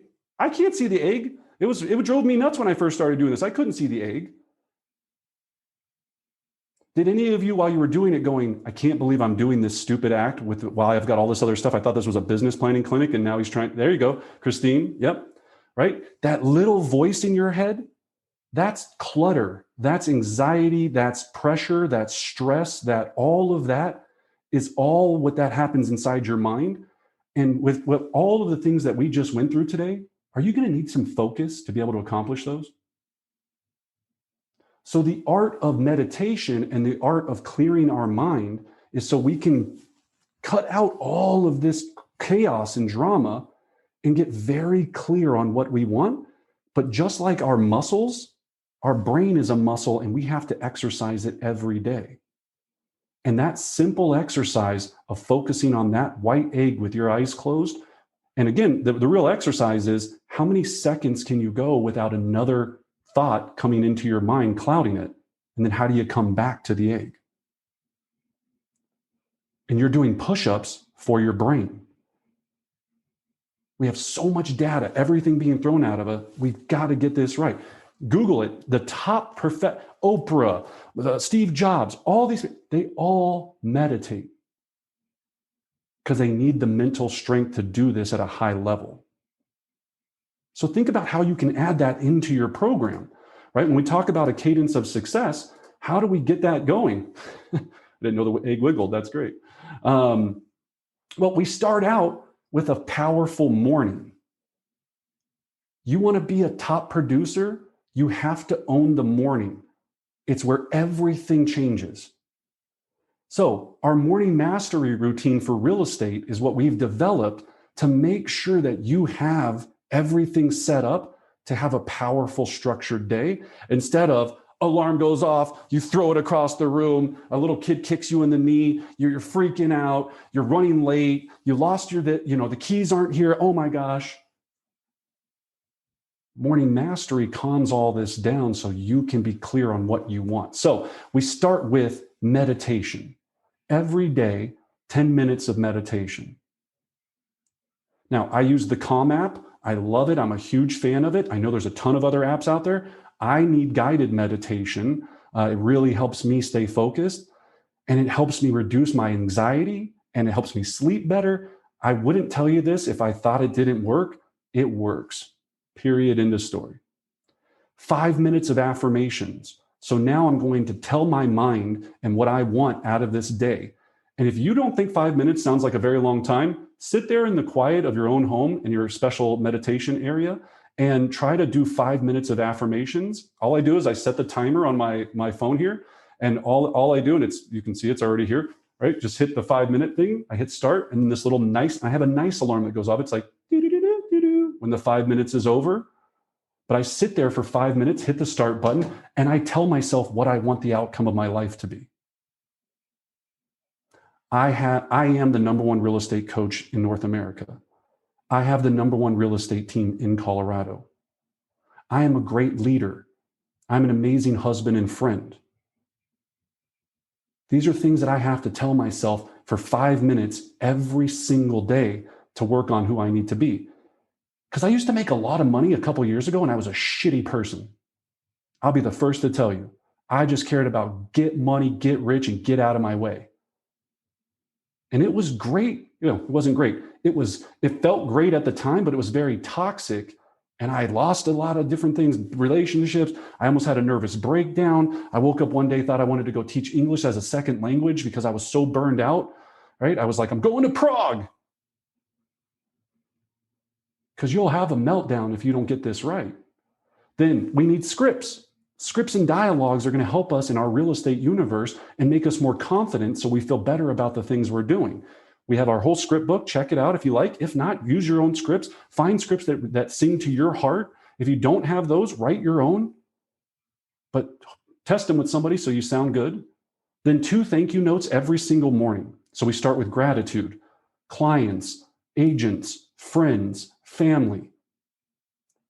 Exercise. So at minimum, 20 minutes of exercise, because in this business, you're gonna need to have some stamina to get this all the way to the finish line.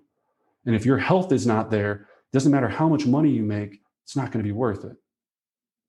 Then reading. Now, when I say reading, this could be, reading an actual book, listening to an audio book or something on tape, or a podcast, but not, my favorite murder mystery, a podcast that's going to improve your life. Okay. Self-development, investing, wealth building. In default, if you don't have anything, see Tony Robbins, he'll hook you up. Right. And then what the biggest one that changed everything for me was a 10-minute YouTube video every single day about a question I had about my business. Everything's online to fix what you need. There's somebody wrote a book on it or did a video on it, guaranteed. It's out there because they already hit the same issue you have. Now, pro tip, pay $9 a month and have what's called YouTube Red. It removes every single advertisement from YouTube. It's heaven. Okay? It is heaven. Now, everybody does their different combination of this, right? Anna, talk about your experience with the mastery program. Yeah. So, I mean, really, when I started out, it felt really overwhelming to try and achieve all aspects of the morning mastery routine. So I really went into a habit stacking routine where I started with meditation. And until I felt really confident at that, then I added on the next layer and the next layer. And he's right. The other thing that every time we talk about in the morning mastery routine is finding a space that is my morning mastery routine space, because we would talk about it. And one day I would be out on the back porch. The next one I'd be on the couch. Next time I'd be in my home office. And it was creating just this little level of inconsistency that I didn't realize was causing an inconsistent morning routine. So really just kind of narrowing it into how do I make this simple, effective, and I earn my morning mastery one small victory at a time. It's meditations, then it's affirmations, then it's thank you notes. And if I ever fall off track, I go back and I say, I need to get one thing right before I can get all 7 right. So that's been my experience, and it's been very, very powerful. Yeah. And what you said there was really powerful in the fact of when we're looking at that, what the craziest part of this entire thing is that there's going to be days where you screw up. I just try to make sure there's never 2 days in a row, right? There's going to be that night when you get a little, and that alarm goes off, and you were up a little late doing, all those things, and you don't make it. That's okay, but don't try to let it happen 2 days in a row. That's the only thing you can do. We're human. We're going to fall off the wagon. Just get back on it. Right? That doesn't make sense. Get back in it, I guess. I don't know if the wagon, you can't get on a wagon. Get in the wagon? I don't know. So look at that. Then the only other thing is what she said in there is very important, is the consistency of the same place and same time. I can't tell you how powerful that is, right? And then lastly, as we start to structure this out, is to make any of this happen, we have to go to bed at 9 o'clock every night.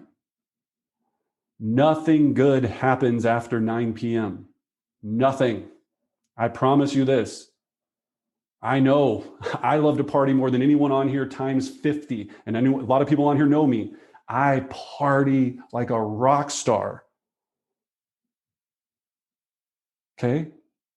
And then it makes the whole next morning and day excruciatingly painful because I'm just pounding 5-hour energies. Eating gum because it tastes like a cat crapped in my mouth. It's just a horrible thing. So I got to go to bed early because nothing good happens after 9 o'clock. Okay.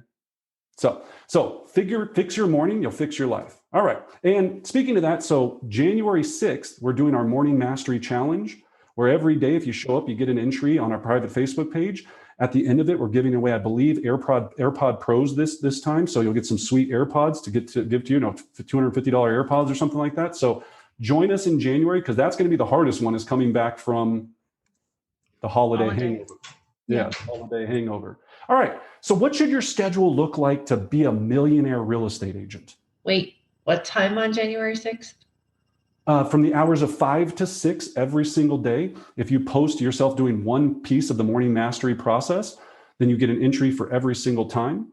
Anna will send out another link to explain all the details. But yeah, it's a blast. We had over 144 registrations last time, and it was awesome. It keeps me accountable. It just makes you know that somebody else out there is getting up that early and going through the struggle of trying to, especially now it's midnight, dark out, to make that walk, to go outside and run your dog, to do these things. It's powerful. So, all right. So now you need to have a schedule that backs up and that makes everything work.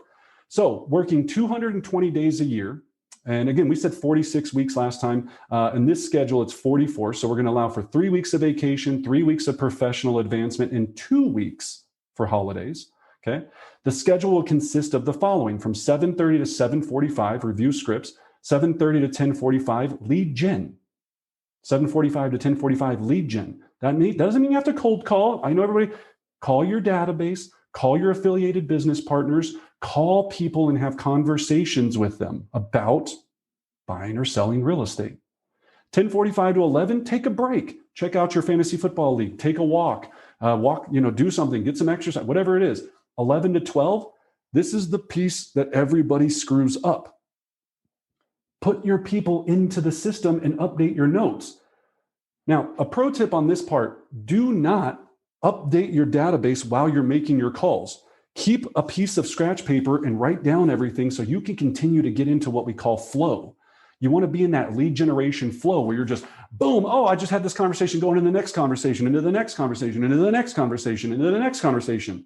Then take a break. And then at 11 o'clock, I take all my notes and then I do the part that sucks, which is putting them into a database and updating all my notes. Okay. Then 12 to 12:30, role play every single day of your life. So you can join us. We have live role play 12 to 12:30. It's amazing. You'll work on all these skills. Then 12:30 to 1:30, have a healthy lunch. And when I mean the word healthy, this is very important. You go to Olive Garden and do the unlimited fettuccine Alfredo. Are you going to come back wanting to work the rest of the day? Of course not. You're in nappy time mode, right? Or you're like me, you go to lunch and do 6 rounds of sake. It doesn't work out. You come back. I mean, actually, it does for me because I make great calls when I'm kind of tipsy, right? But it's very hard because then I get distracted and, whatever. I want to go to happy hour. So you got to stay focused. Cool? And then 1:30 to 6 every single day, you're out on appointments. If you don't have appointments, continue to lead gen or work on your 4 planets. Continue to lead gen or work on your 4 planets, right? So here's your one thing that you're going to take a pledge to do in 2021 that'll change your entire life. So come off of mute. People are like, oh man, with this damn, come off of mute. It's all right. You paid for the ticket. I don't know what to tell you. You paid. You're here. Come off of mute. Yep, I know you're still, it's not in the lower right. It's not up here in the lower left. All right. So repeat after me. I pledge. I pledge To never schedule an appointment before 12 p.m. for the rest of my life. Schedule an appointment for 12 p.m. for the rest of The rest of my life. I love it. You may now go back on mute. Thank you so much. So now you've made that pledge to yourself and to me. Where we get screwed up as agents is we cannot do anything if we schedule appointments in the morning. But Brendan, my buyers can only see houses at 9 a.m. That is a lie. They can see it at another time, or you can pay someone to go show them that property at that time if that's their only time. You cannot have a consistent business if you do not master the hours of 7:45 to noon every single day. It's impossible, and that's why you go on this roller coaster of the universe. But Brendan, I have an inspection at 10 o'clock. First of all, if you're going to inspection, you're stupid. I'm just to be very honest with you. You have no business being at an inspection. What do you mean I have to be there to hold my buyer's hand? No, you don't. We'll teach you how to get around that. But Brendan, I have a closing at 10 o'clock. I sold over 130 homes a year myself personally for 10 years straight. Never went to a single closing. Not one time. But Brendan, how? Join us for coaching and we'll teach you, right? Okay, that's a different class, right? But we have to dominate and master our morning. Otherwise, there's no time to work on our business and lead gen, which causes the ebbs and flows of our business. So you've now pledged. This is going to be the hardest thing for you to think about. And this includes doctor's appointments, the dentist. I swear to God, until I got into real estate, I never knew real estate agents had so many doctor appointments. We must be the sickest or healthiest people on earth. Because every time I have a coaching call or something, it's like, Brendan, I have a doctor's appointment. Oh man, I can't make it. That's tough. Right? That means no pedicures, manicures, hairstylists. That means nothing. Zip. It all happens after the hours of 12 o'clock for the rest of your life. That one thing alone will increase your business by 33%. I promise you. Okay? All right. Did I scare you? I hope so. All right. So now we need to have an implementation plan. Action changes things. Okay. So when we talk about implementation, we went through a lot of different things here. So on your piece of paper, or on a piece of paper, if you don't have, you can use the back of one of our slides or whatever it may be. What is one thing that you're going to implement immediately to improve your business? Okay, what's one thing that you're going to implement to improve your business after everything you learned today? And don't try to cop out and say, I'm not going to take appointments before noon, because we just did that one. So that one's already taken. You're doing that one anyway. You already took the pledge, right? That is not the one, right? So what's that one thing after everything you understand now of your business for 2021 are you going to implement immediately? Ryan Emerson, would you be so kind to give me one thing? It's to commit to the rest of the schedule. I love that. Well said. To commit to the rest of the schedule. Jenny, what are you going to do? What's one thing after learning all this that you're going to do? Start my day at 5 a.m. Start your day at 5 a.m. That in itself, it's no joke. It is no joke. And some other pro tips on the early morning, because I have fallen in love with this process. I used to be I'd be up at 1 o'clock playing Call of Duty with all my homies in Vietnam. And now, I can't do that. And that sucks, but I miss that a lot. But that was the hardest part is don't worry about 5 a.m. It's the cutoff the night before. That's the whole secret sauce. And then some people go, I can't go to bed at 9 o'clock. You will that first day after starting at 5, doing exercise and all that. You will fall asleep in your chair at 8:45 like a 90-year-old man. That's every night. My wife's like, she's like, what are you doing? I'm just drooling in this chair. I'm like, oh, right? It's a wrap. And I feel good about it because I gave it everything I had that day. Okay? Everything I had. Cool? All right, awesome. So let's go with, who haven't we picked on yet? Blaine, my good friend, you sharp-looking gentleman. Blaine, what are you going to do? I'm going to set up a touch program and start entering all my contacts, making sure they're fully processed in there. I love that word, fully processed. Well said. Yeah, just following that 33 touch or more program and getting every single person into that system, right? That's extremely powerful. All right. So excellent. So make sure you have that written down. So now, does everybody have their swag, their seriously wild, audacious goal for 10 years? You got it? Good. Do you have if everything was awesome in 3 years? Boom. Nailed it. Do you know what your big why is for 2021? Boom. Got it. Do you know exactly what you have to do and how to do it every single day and every single week? Maybe not. No, just kidding. We're working on it. We're working on it. Now, the last thing here that I want to go over with you is what's called a visual scoreboard. Okay? And the visual scoreboard is so powerful. And because we really want to make sure that, this is a visual scoreboard, but this is kind of a tracking and analysis scoreboard. What I want to do is I want you to have fun. And when we look at having fun, we've got to make sure, let me grab this, right? That we can create a visual that is going to keep us on track to accomplish what we want. So I am going to show you with my sweet drawing skills here exactly what we mean. So now you can do this on your own. So if I was creating a visual scoreboard and on your piece of paper there, we've got a couple of options. Number one, we can draw 4 mountains. Whoops, there we go. That's my mountain range, okay? Mountain number 1 is first quarter.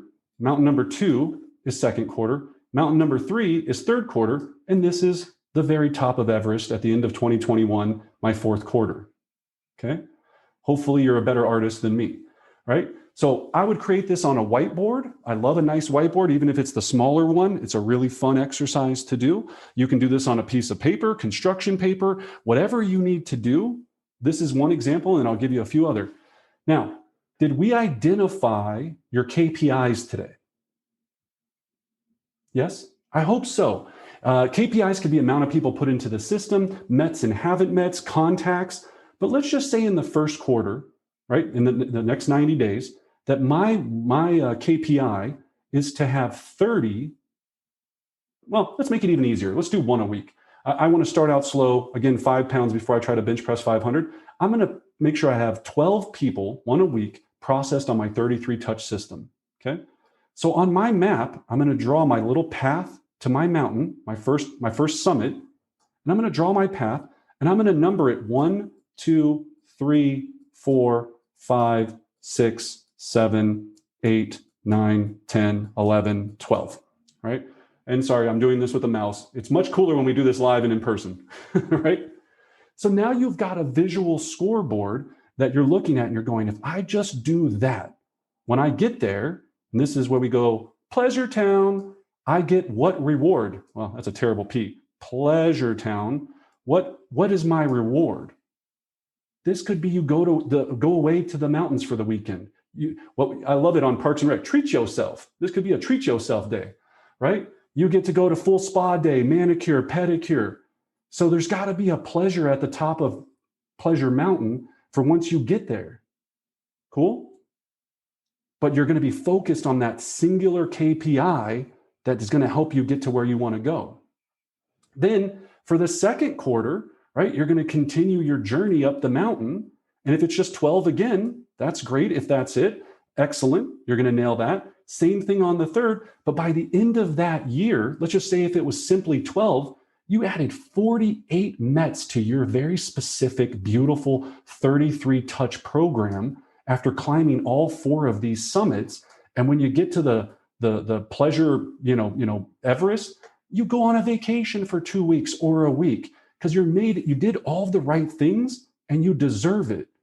But you just have these little visual, and on your visual, all you're doing is, in our office, it's really funny. We took a little mountain man and printed him out, and he's a little hiker and he's hiking up this thing. We just move him up the little path every time we get to the number.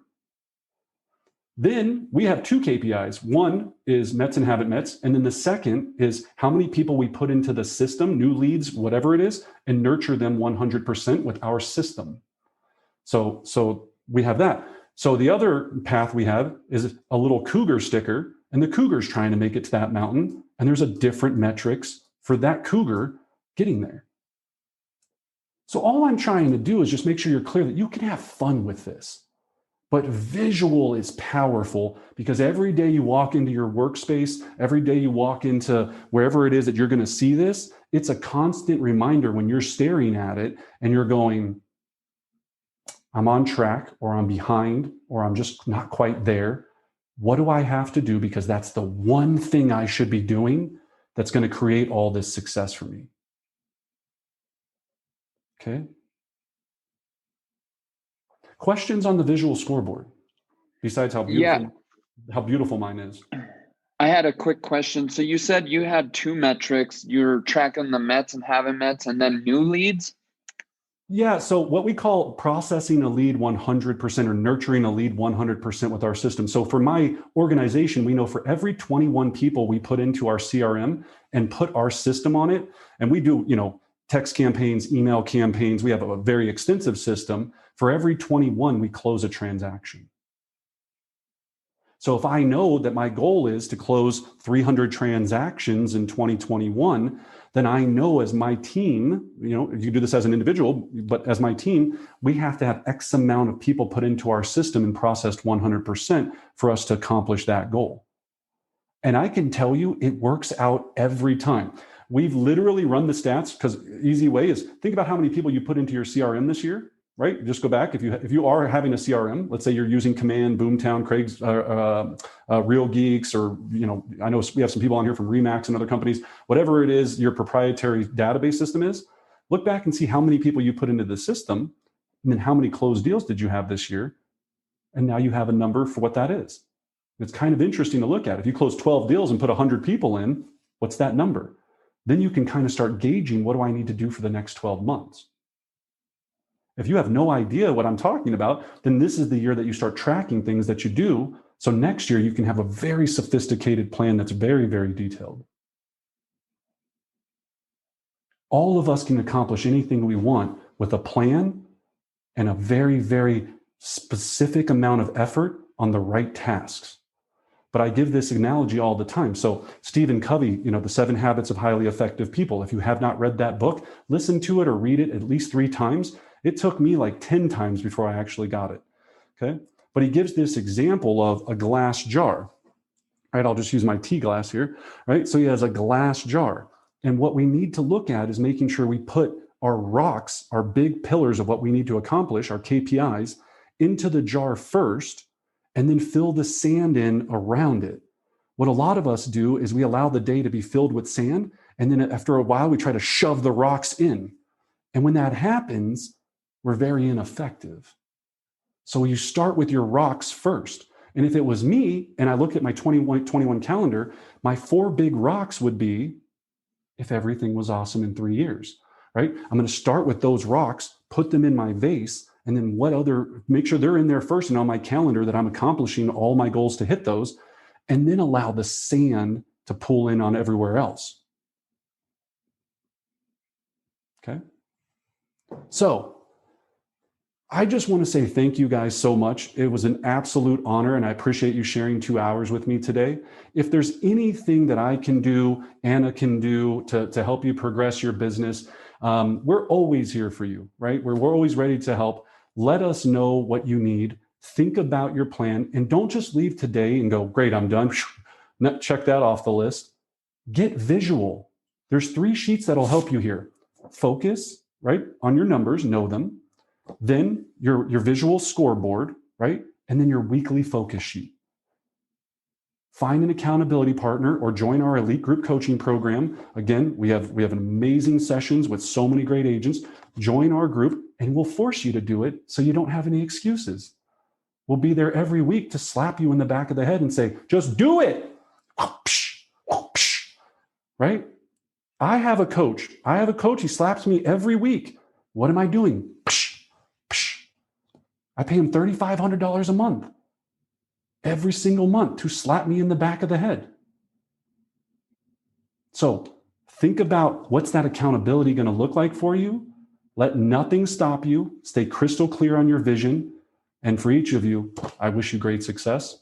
Thanks for joining us.